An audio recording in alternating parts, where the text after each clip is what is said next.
Hello again, Cardmunity. It's RJ back with another video. Off day for me today, of course. You can see the red pillow in the background. Um, got two things I want to do today. The first is a video response. It's labeling it a VVR, a vintage video response, because that is what the individual who is running the contest labeled it as. So this is a video response for Sammy Thunder, who is a vintage card collector.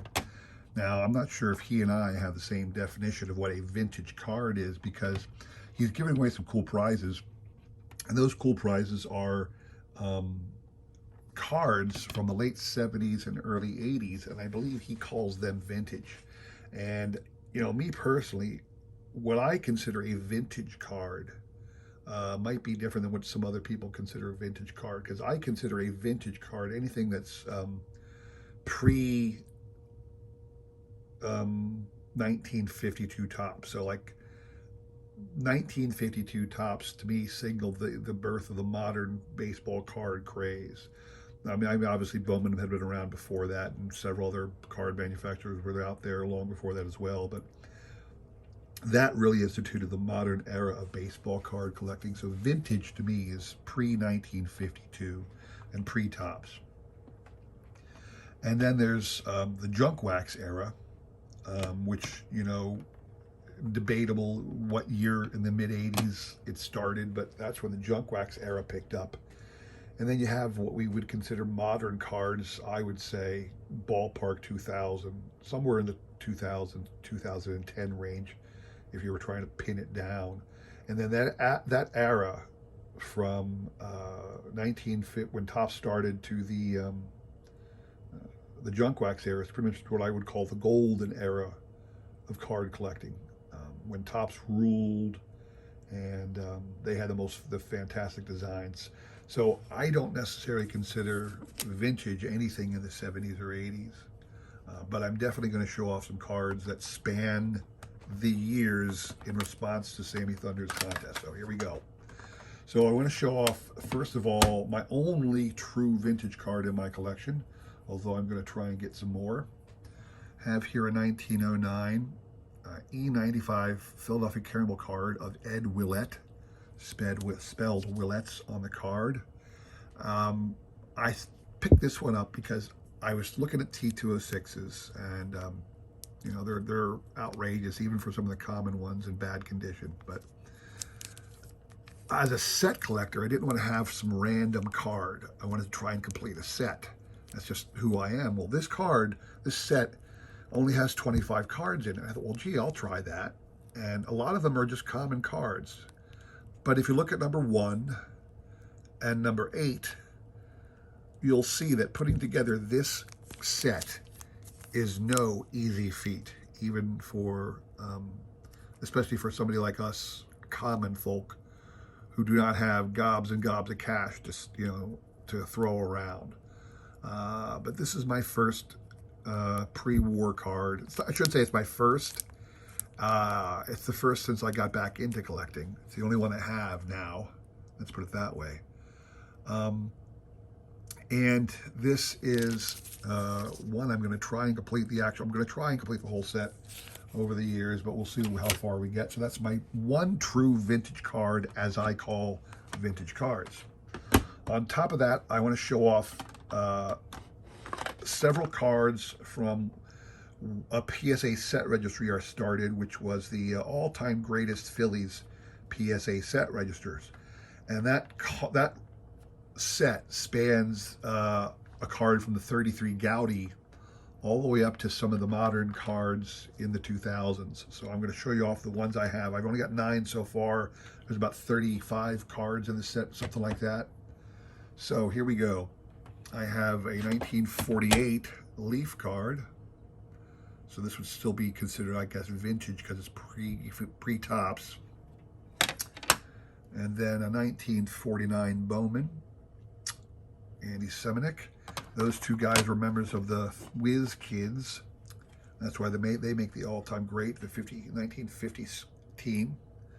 Here you have a 1960 Topps Dallas Green. Dallas Green was the manager of the 1980 Phillies World Series team. And you have a 73 Bob Boone, who was the great catcher on the 80 World Series team. And one of my favorites, of course, my Mike Schmidt rookie. And you get into what I consider, like I said, the junk wax era, which would be an 85 Fleer, Darren Daulton, probably the best catcher the Phillies ever had. Nice PSA 10 Kurt Schilling rookie, even though he's not on the Phillies there. Then two modern cards, 2003 Ryan Howard, and a 98 Jimmy Rollins. So those are my showcase of vintage cards, so to speak, for Sammy Thunder in his vintage card contest for 200 subscribers. I'll put a link to it in the channel below. Please check it out. Consider joining. Sammy started the contest about a month ago and said he'd give out the prizes when he reached 200. He was at like 134 then. He's at like 193 this morning. So I want to get in before the deadline. And if anybody else has a chance to do so, we would like to.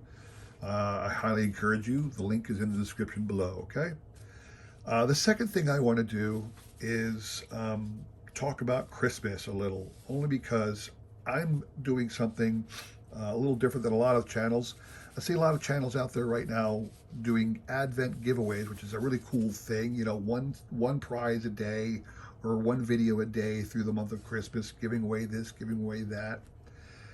And for those of us who don't have a lot of time to do that every day, it's difficult. But for those of us who want to share a little hobby love during the holiday season, how do we do that in an inexpensive way? How do we do that?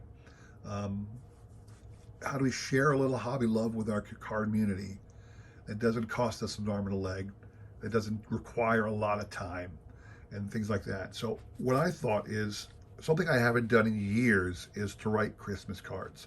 These days, I'll literally put a basic Christmas, hey, Merry Christmas to all my friends and family on Facebook, believe it or not.